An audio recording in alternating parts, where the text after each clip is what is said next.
আসসালামু আলাইকুম।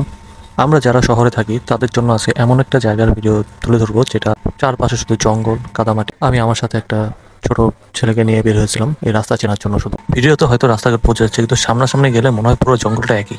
এদিকে মানুষ কিভাবে রাস্তা চেনে সেটা আমি বুঝি না। স্পেশালি রাত্রেবেলা, রাতের ভিউটা এতই ভয়ানক, এতই ভয়ানক। আগে একটু কিছুক্ষণ জঙ্গলটা দেখে এরপর রাতের ভিডিওটাও আমি দেখাচ্ছি। ঢাকায় উঁচু উঁচু বিল্ডিং এর মাঝখানে আমরা যারা থাকি তাদের এই গাছপালার ভিতরে হয়তো বা একটু শান্তি পেতে পারি, কিন্তু একটা অন্যরকম নীরবতা এবং অন্যরকম ভয় কাজ করে ভেতরে। আর রাত্রেবেলা যখন আমি এই রাস্তাগুলো দিয়ে হাঁটি, বিশেষ করেন ভাই, আশেপাশে কোনো ল্যাম্প পোস্ট বা কোনো রকম কোনো লাইট নেই। এখানে যারা স্থানীয় আছে তারা যে দিকে কিভাবে চলে আমি বুঝি না। মোবাইলের ফ্ল্যাশ অন করলেও ঘুটঘুটে অন্ধকার, ফ্ল্যাশ কোনো কাজই করে না এখানে। এখানে এই ঘুটঘুটে অন্ধকারের মধ্যে রাস্তা চেনা খুবই কষ্টকর এবং একটা ভয়ের বিষয়। এবং গরমের দিনে এইখানে রাত্রেবেলা বের হওয়াটাও অনেক রিস্কি, বিকজ গরমের দিনে অনেক সাপ কোপ রাস্তাঘাটে দেখা যায়। যারা সাপকে ভয় পান তারা বিশেষ করে রাত্রেবেলা এই জায়গাগুলো যাবেন না। আর আপনারা যারা এরকম জায়গা থেকে অভ্যস্ত, কমেন্ট করে জানাবেন।